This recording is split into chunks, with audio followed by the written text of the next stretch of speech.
Hey, I'm Leslie Turner. I'm a mom, a somatic practitioner, and an intuitive coach. This is The Intuitive Drop, short conversations about emotional truth, the nervous system, and living from your intuition in real life without losing your mind along the way. Let's drop in. Hi, friends. Welcome to another episode of The Intuitive Drop. I want to tell you about a time that I puked on a bench in a public gym.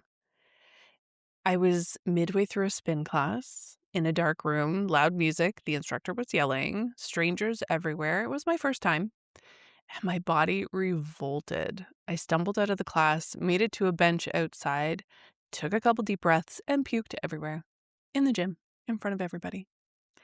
To say I was mortified is a bit of an understatement, and I told myself the thing that I think most of us say, I'm just not a gym person, or I need to toughen up. But what I didn't know then, and what I want to talk about right now, is that my body wasn't being overly dramatic, it was being accurate. So for the last 3 years, the thing that moved my body consistently wasn't a gym, a class, or a trainer. It was just walking around the woods outside near my house. I was not tracking anything. I did not have specific goals or metrics. It was just me and the trees, whatever I was thinking about that day. And it worked. I loved it. I did it because I wanted to, not because it was specifically scheduled or I had paid for it. Then this past winter happened. The snow got very deep, like really deep on the trails. I tried snowshoeing out there and ended up sitting in a snowbank sweating my butt off, and the effort was just way more than the joy of it.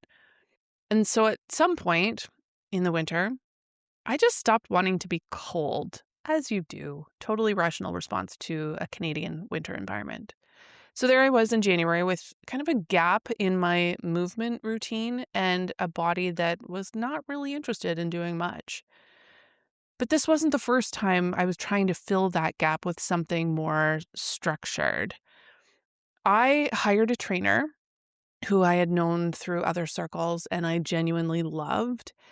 And I went to her gym with her. And every single time, no matter how motivated I felt going in, my heart rate would spike the moment I walked through the door. Before I'd done anything, before she had me on a treadmill. Partway through a session, my heart rate got so elevated that I had to excuse myself. I ended up in the bathroom with what I can only think was a full adrenaline response. My body treated that environment like it was a threat. And it wasn't from her. She's wonderful. But because my nervous system had already decided what that gym environment means. Ever since the spin class, walking into a gym setting signals my body that we need to go. And it responds accordingly.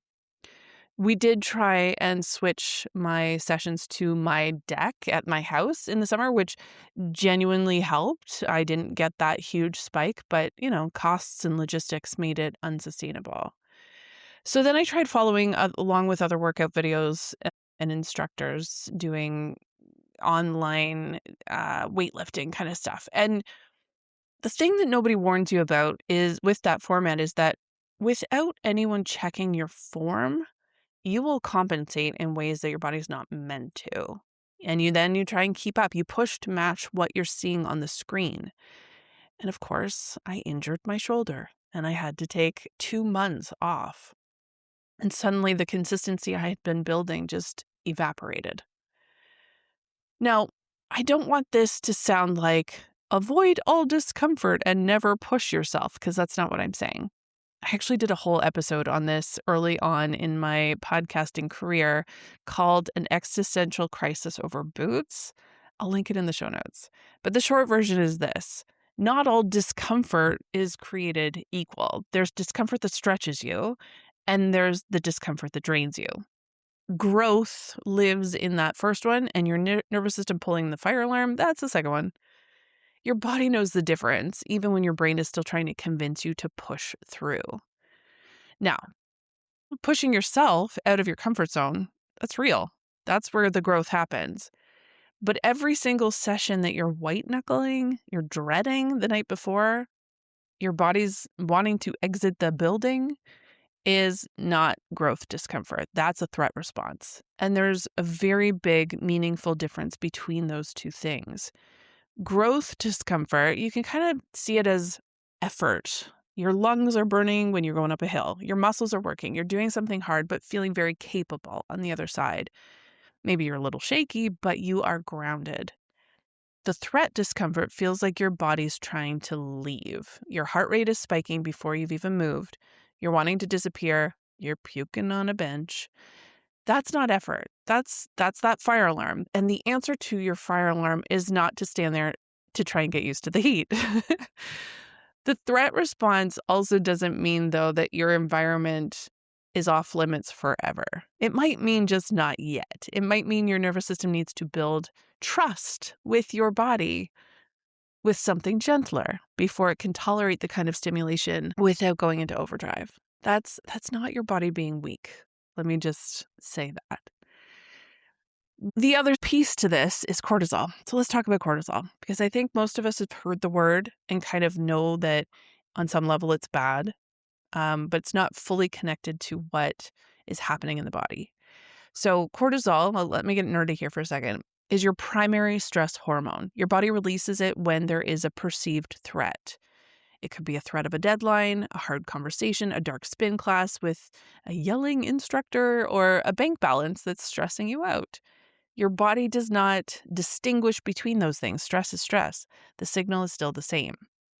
But in short bursts, cortisol is actually really useful. It gets you up in the morning, it gets you moving, sharpens your focus, helps you respond to what's in front of you. The problem is when it becomes chronic, when that signal never fully turns off. Chronically elevated cortisol tells your body to hold onto fat, particularly around your midsection and your hips and actually the back of your arms. It disrupts your hormones. It drives that systemic inflammation, which means that you are going to have more joint pain. You are going to have a slower recovery, poor sleep, and an immune system that's working overtime. It tanks your energy, even when you're technically doing all of the healthy things. So if you are already running high cortisol, as most of the women I work with are, because they're running businesses, raising kids, managing everything, doing it all, and you add a workout format that your nervous system reads as threatening, you are actually not lowering your cortisol. You're adding to it. You are pouring more into a bucket that's already full. And that's not a net positive for your health. It just looks like one on the calendar. Now, movement is genuinely good for regulating the nervous system. Exercise does lower cortisol when it's the right kind, at the right intensity, in the right environment for your body. Only you will know this.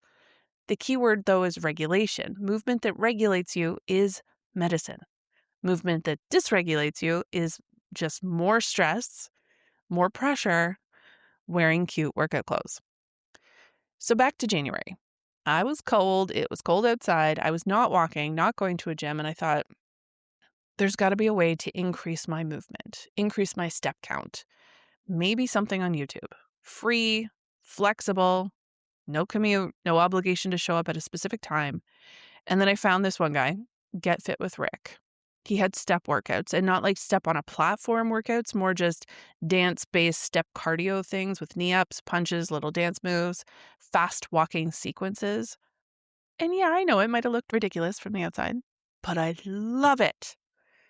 And the difference about doing a YouTube video versus gym exercise, doing it at home, is I show up whenever I want.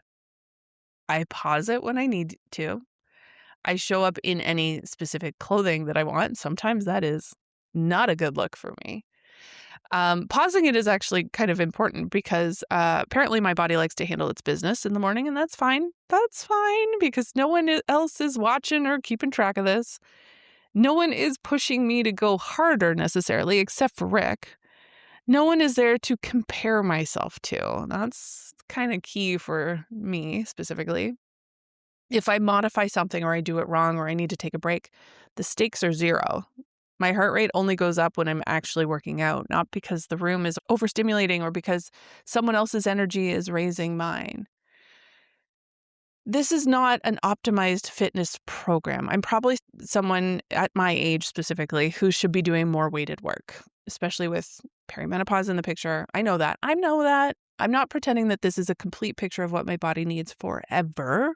But right now, I am not in chronic pain, and that is a huge win for me. I am moving consistently. I'm not getting injured.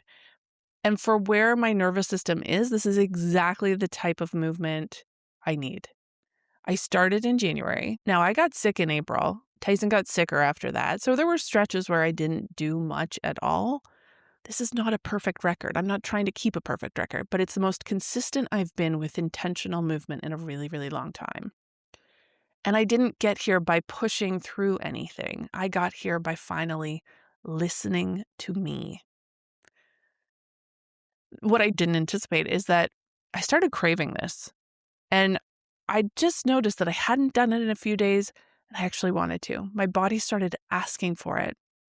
And now it's spring and the trails are clear again, and I'm finding I have to remind myself almost to go outside because the indoor workouts have become something I look forward to. And that's the tell. That's the signal I want you to pay attention to. When movement becomes something your body pulls towards instead of something you push yourself into, something has shifted. And I don't think that shift comes from discipline or habit stacking or finding the right accountability partner. I think it comes from finding a format that your nervous system can actually receive, one where your body feels safe enough to work hard. And that's something worth naming, the enjoyment as a health metric. And I mean that seriously, not as like a consolation prize to doing the work. Enjoyment is a regulated state. When you're genuinely enjoying something, your nervous system is not in threat mode. You are present. You are in your body. You are getting the actual benefits of movement rather than just the stress of it. Joy is not the lazy version of health. For a lot of people, especially people running on high cortisol already, it might be the most efficient entry point into regulation that exists. So, if you've tried and got injured, tried and dreaded every session and white-knuckled through it anyway, I want you to consider something. The problem might not be your commitment. It might not be your discipline. It might not be that you're lazy or you don't want it bad enough. Don't believe that rhetoric. It might be that the format or the environment or the pressure is costing your nervous system more than the movement is giving back. And your body has been telling you every single time. You just didn't have a language for it yet. Find the thing your body will actually do, the thing it pulls towards, and protect that movement. Don't let anyone, including the very convincing voice in your own head, tell you that it doesn't count. Even if it's a step workout on YouTube with a guy named Rick, even if it's a walk in the woods, even if it looks nothing like what you thought fitness was supposed to be. We'll see you next time. If this episode landed for you, if you recognize yourself in any part of this story, what you're experiencing is a nervous system pattern. And that's exactly the kind of thing I work with. If you're ready to understand what your body has actually been trying to tell you, in fitness, in business, across your whole life, the Intuitive Circle is where we do that work together. Twice a month, virtual, small group of women learning to trust what their body already knows. The link will be in the show notes. And if you want to go deeper one-on-one, my SEER session might be your next step. That link is there too.